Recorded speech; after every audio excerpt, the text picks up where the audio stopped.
semua, selamat siang. Assalamualaikum warahmatullahi wabarakatuh. Waalaikumsalam warahmatullahi wabarakatuh. Ya, bagaimana keadaan, kabar Bapak Ibu semua sehat? Alhamdulillah.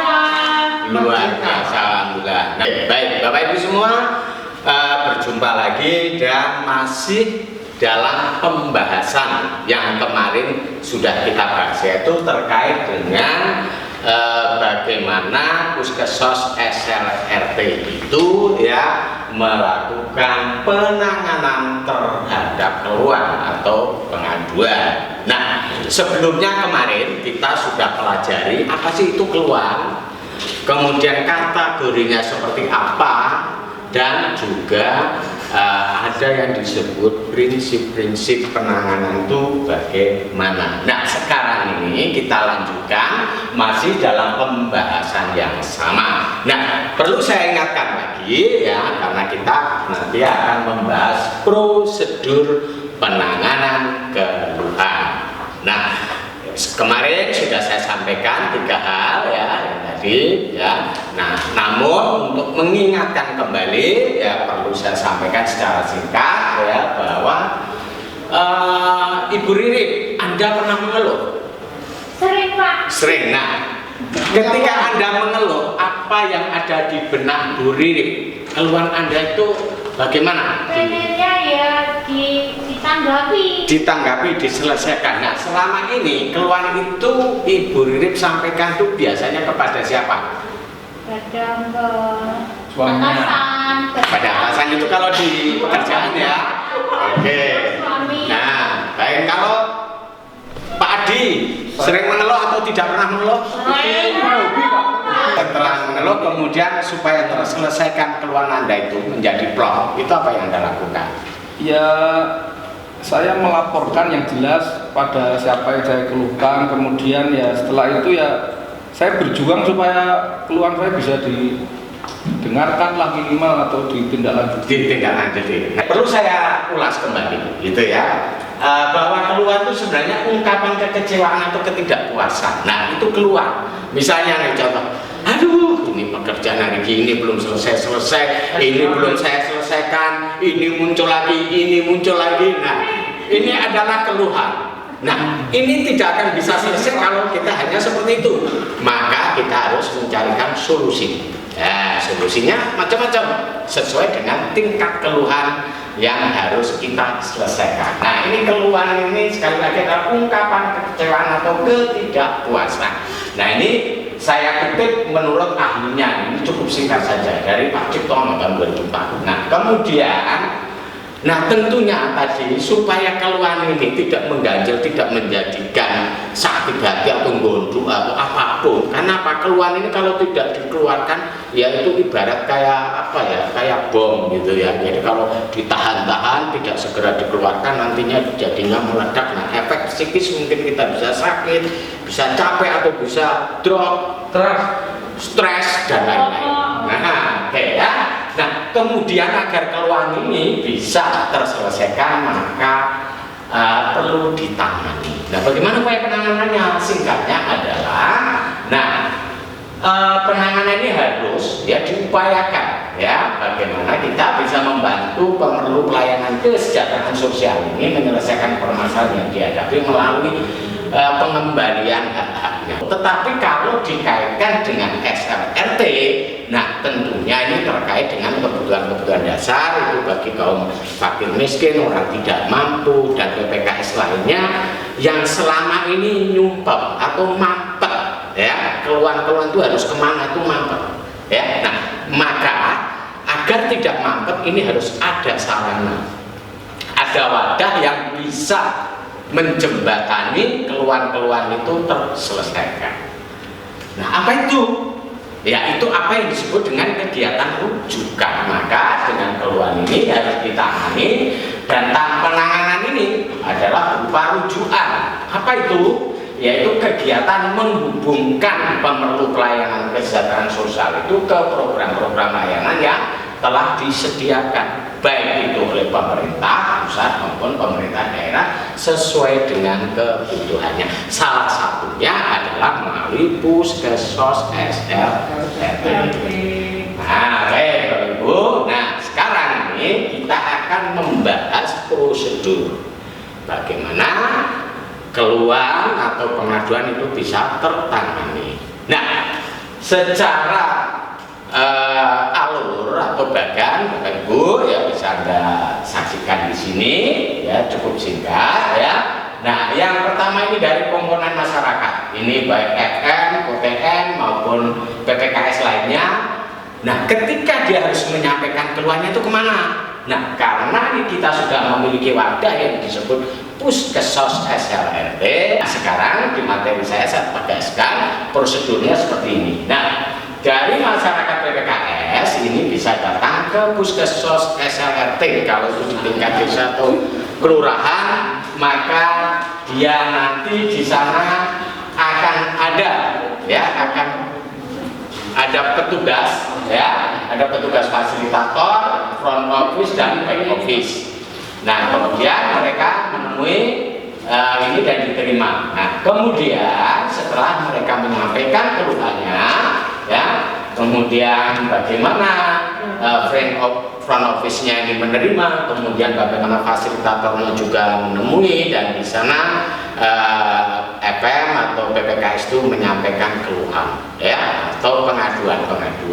Nah, pengaduannya seperti apa ya, atau kategori dari keluhan apa, kemarin sudah kita pelajari ada 3 ya, itu tidak perlu saya jelaskan lagi. Nah, kemudian setelah proses di puskesmas ini, tentunya ini juga harus keluhan ini juga diketahui atau harus masuk ke seorang supervisor. Nah, kemudian seorang supervisor, kemudian dia juga akan meneruskan di sini ada front office dan back office. Nah, ini di tingkat kabupaten kota. Nah, kemudian dari sana nanti akan masuk ke pengelola program. Nah, selanjutnya dia akan sirkulasi, dikembalikan dari pengelola program ini, dari keluhan ini, kemudian masuk lagi ke Puskesmas SLRT tingkat kabupaten kota, kemudian juga kemudian direview juga, kemudian atau katakanlah melalui supervisor, dan supervisor ini kemudian merujuk ke Puskesmas SLRT di tingkat desa atau kelurahan. Nah, jadi ini prosedur penanganannya seperti ini ya, bahkan seperti ini Bapak Ibu. Nah, mengenai penjelasannya nanti Bapak Ibu bisa membaca di bahan yang saya bagikan. Nah, kemudian setelah itu Bapak Ibu ya, nah tentunya ya kita atau Bapak Ibu ini sebagai fasilitator, ada juga sebagai pendamping sosial, ada yang supervisor ya kan, tentunya punya pengalaman masing-masing ketika melakukan pelayanan di Puskesmas SLRT. Itu ada salah seorang peserta yang sebagai supervisor, namanya Ibu Yani. Nah, Bu Yani, saya coba Ibu Yani memberikan testimoni di kelas ini. Apa yang pernah Ibu Yani temukan ketika melakukan supervisi yang oleh petugas-petugas SLRT di puskesmas tingkat desa atau kelurahan ini, yang pernah Ibu Yani istilahnya punya pengalaman. Nah, sudahkah sesuai dengan prosedur alur penanganan ini atau bagaimana? Silahkan Bu Yani. Saya kira belum Pak. Nah, bagaimana itu bisa?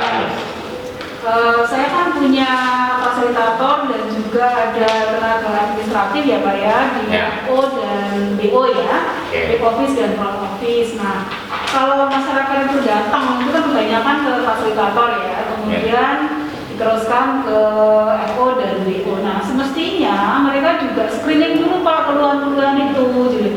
Tapi ternyata kadang-kadang fasilitator saya itu nggak berani Pak untuk mengambil sebuah keputusan yang misalnya dia harusnya bisa eksekusi. Misalnya ketika seseorang itu mengeluh dia tidak masuk dalam data DTKS, dia maksa gitu loh Pak ya.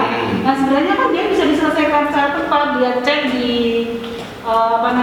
di Androidnya dia itu loh, Bapak dicek aja datanya masuk atau enggak. Ketika dia sudah masuk kan dia bisa langsung menyelesaikan, begini loh Pak caranya, data ini namanya tidak masuk dalam data kami gitu loh. Tapi ternyata kadang-kadang mereka takut Pak. Jadi langsung semuanya itu terusin kepada saya, Pak. Oke. Nah, kemudian dari apa yang Ibu yang temukan selaku supervisor itu, terus tindak lanjut yang Ibu Yani selaku supervisor apa yang harus Ibu? Ya, saya mengcoaching ulang. Ya, baik Ibu ya, kita lanjutkan. Terima kasih Bu Yani telah memberikan testimoni atau pengalaman sebagai supervisor ketika menemukan proses-proses pengaduan atau keluhan yang disampaikan oleh BPKS ke Sekretariat Puskesmas SLRT.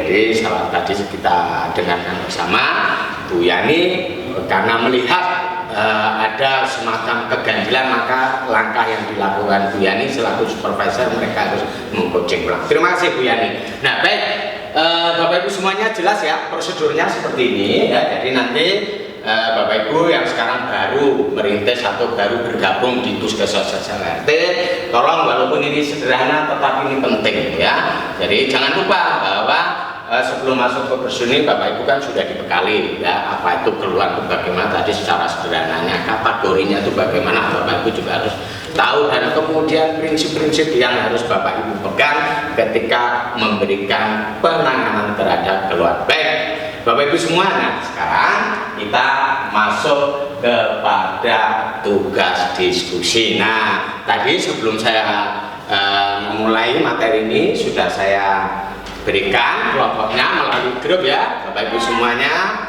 Nah karena waktunya ini bentar lagi kita juga akan break sore, maka silakan Bapak Ibu nanti sambil ngopi sambil break untuk diskusi ya. Nah sebelumnya perlu saya jelaskan ya, jadi kelompok 1 itu Ibu Yani, itu tugasnya apa ya, tugasnya adalah membahas penanganan BPNT di Sekretariat SLRT.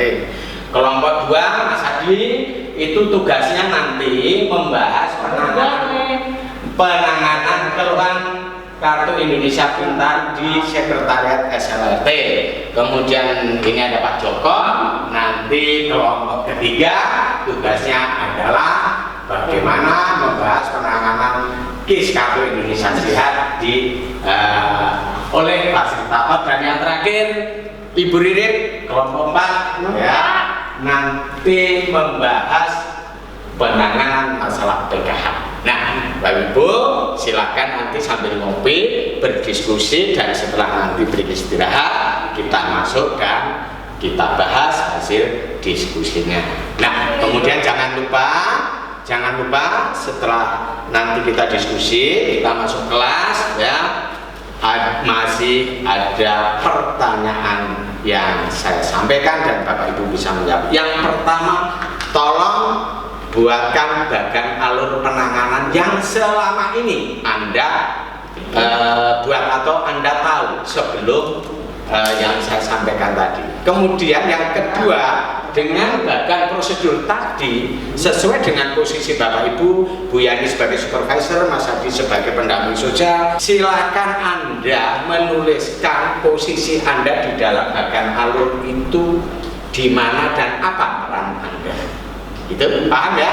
Jadi yang terakhir saya simpulkan, ingat Bapak Ibu bahwa pelayanan SLRT ini adalah pelayanan yang sistematis. Karena ini sifatnya lembaga, maka prosedur jika ada keluhan-keluhan itu juga harus melalui proses atau prosedur-prosedur yang benar. Jadi misalnya ada keluhan sanksi langsung ditanggapi, nggak bisa seperti itu. Karena ini adalah organisasi, maka tentunya itu juga diselesaikan melalui organisasi dan ditangani oleh Bapak Ibu semua sebagai tenaga-tenaga yang profesional. Terima kasih atas perhatiannya dan saya akhiri dulu. Wassalamualaikum warahmatullahi wabarakatuh.